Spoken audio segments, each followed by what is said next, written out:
சரி, 21 தேர்தல் வருது. 21 தேர்தல்ல சொல்றாரு, இப்ப உடனே எதுவும் பண்ண முடியாத நேரம், அதனால இந்த ட்ரிப் இருக்கட்டும், நாங்க முதல்ல பாக்குறோம். சரி, ரைட்டு, அதுக்கும் சரி, நீங்க பாருங்க, ஜெயிங்க, நல்லதுதான் அப்படின்னு சொன்னேன். இதுவரைக்கும் பாத்தீங்கன்னா 10 முறை தேர்தல்ல தோல்வியை மட்டும்தான் பார்த்திருக்கோம், வெற்றி பெறல. அதனால எதிர்கட்சிகள் எப்படி இருக்கு? மோசமா இருக்கு. ஏதாவது நல்ல ஆட்சி பண்ணுதா?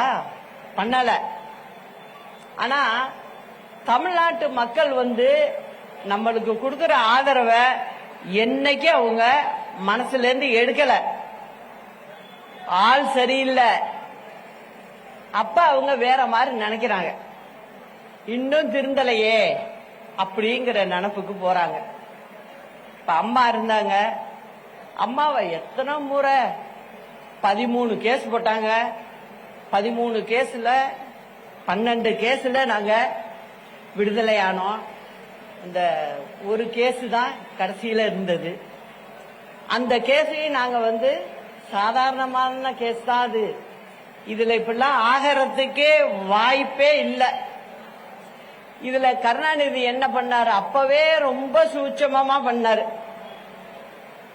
அரசாங்க பதவியில இல்லாத என்னையும் அதுல சேர்த்து இவதான் கூட இருந்துகிட்டு எல்லாம் பண்ணிட்டு இருக்கா, அதனால இவளையும் இந்த கேஸ்ல சேர்த்துடணும்னு தான் 96ல சேர்த்தது. அதுதான் இப்படி நடந்தது. ஆனா ஒன்னு சொல்ற, சட்டமோ அதிகாரமோ கொடுக்கிற தீர்ப்பை விட மக்கள் கொடுக்கிற தீர்ப்பு தான் மகத்தானது. அத தமிழ்நாட்டு மக்கள் அம்மாவுக்கு தொடர்ந்து கொடுத்திருக்காங்க. நீ என்னதான் நீ அம்மா மேல தண்டனைன்னு சொன்னாலும் திருப்பி வெற்றி பெற்று திருப்பி ஜெயிக்கிறாங்க அம்மா. அதனால தமிழ்நாட்டு மக்கள் மேல எனக்கு ரொம்ப நம்பிக்கை இருக்கு. அதனால அவங்க என்னைக்கும் நம்மள விடமாட்டாங்க. இந்த மண்டையில தான் இந்த முடிவை எடுக்கணும் அப்படிங்கிறதுக்காக என் மனசுல உள்ளதெல்லாம் உங்களுக்கு சொல்லிட்டேன், எல்லாத்தையும் சொல்லிட்டேன் உங்கள்கிட்ட. இப்ப என்ன நினைக்கிறேன், இந்த சமயத்துல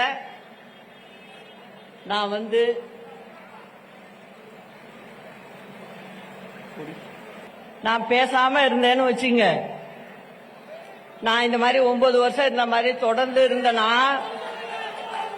புரட்சி தலைவி அம்மாவுடைய வழிவந்த கழக தொண்டர்களுக்கும் தமிழ்நாட்டு மக்களுக்கும் நான் செய்கின்ற பெரிய துரோகம் ஆயிடும். அதனால என்னை பொறுத்த வரைக்கும் ஒரு தீர்க்கமான முடிவு எடுத்திருக்கேன்.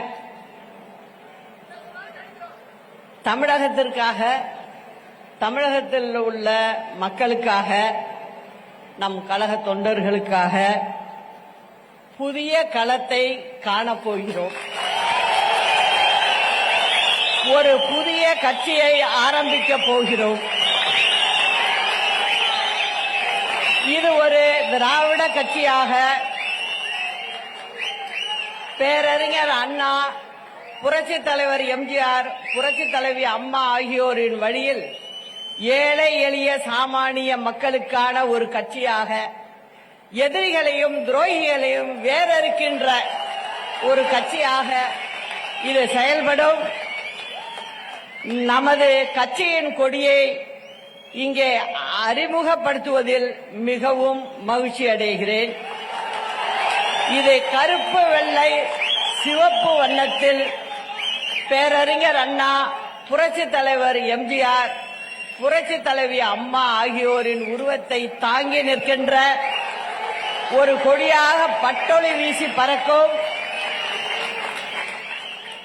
கட்சியின் பெயரை மட்டும் விரைவில் அறிவிக்கிறேன். இதில் எந்தவித மாற்று கருத்துக்கும் இடமில்லை என்பதை அனைவருக்கும் உறுதியோடு தெரிவித்துக் கொள்கிறேன். களம் காண்போம், நம் இருவரும் தலைவர்களின் பொற்கால ஆட்சியை அமைப்போம்.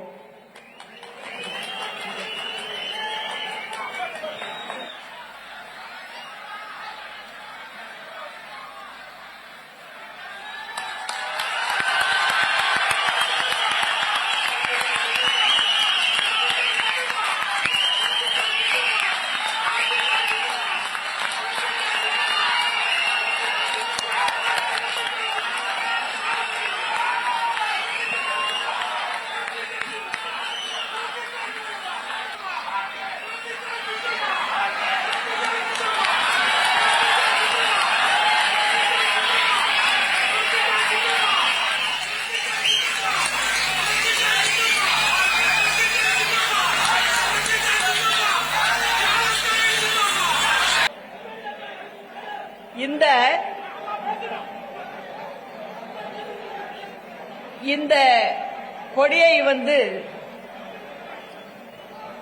இங்கே அறிமுகப்படுத்தியதில் எனக்கு பெரும் மகிழ்ச்சி. தெற்கு சீமையே வீரத்தின் அடையாளம்தான். இந்த பெருமைக்குரிய மண்ணில் எனது முடிவை அறிவித்ததில் நான் மிகவும் மகிழ்ச்சி அடைகிறேன். ஜாதி மத பேதமற்ற தலைவர்கள் வாழ்ந்த இடம். மாவீரன் புலித்தேவன், அவருக்கு துணையாக ஒண்டி வீரன் வெண்டி காலாடி, அதேபோல வீரமங்கை வேலு நாச்சியார், மருது சகோதரர்கள் அவருக்கு துணையாக, உடையாள் படைக்கு குயிலி. அந்த அம்மாவை பொறுத்தவரை ஜாதி மதம் பார்க்கவில்லை, பூலித்தேவனை பொறுத்தவரையும் ஜாதி மதம் பார்க்கவில்லை. வீரமங்கை வேலு நாச்சியார் 8 வருடம் காத்திருந்து வெள்ளையனை வென்றார். அவருக்கு உறுதுணையாக மைசூர் சுல்தான், ஹைதராபாத்தில் ஹைதர் அலி கூட இருந்தார்கள். யாரும் ஜாதி மதம் பார்க்கவில்லை. அதேபோல வீரபாண்டிய கட்டபொம்மன் வெள்ளையனை வெளியேற்ற அவர் பட்ட பாடு. இங்கேயும் ஜாதி மதம் வரவில்லை. அதேபோல வ.உ. சிதம்பரனார், அவரும் தெற்கு சீமைக்கு சொந்தக்காரர்.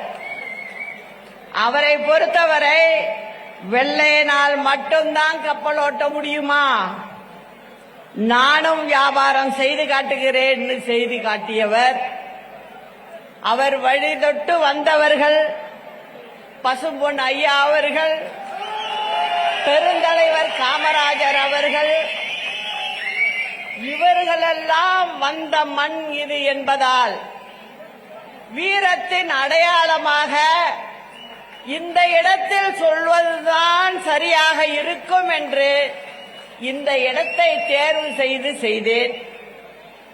தலைவர் சொன்னாரு, என்றும் நல்லவர்க்கு வாழ்வு வரும் நாளை, இது அறிஞர் அண்ணா எழுதி வைத்த ஓலை என்ற புரட்சித் தலைவரின் பாடல் வரிகளுக்கேற்ப நாளை நமதே வெற்றி நிச்சயம். அண்ணா நாமம் வாழ்க, புரட்சித் தலைவர் நாமம் வாழ்க, புரட்சித் தலைவி அம்மா நாமம் வாழ்க. நன்றி, வணக்கம்.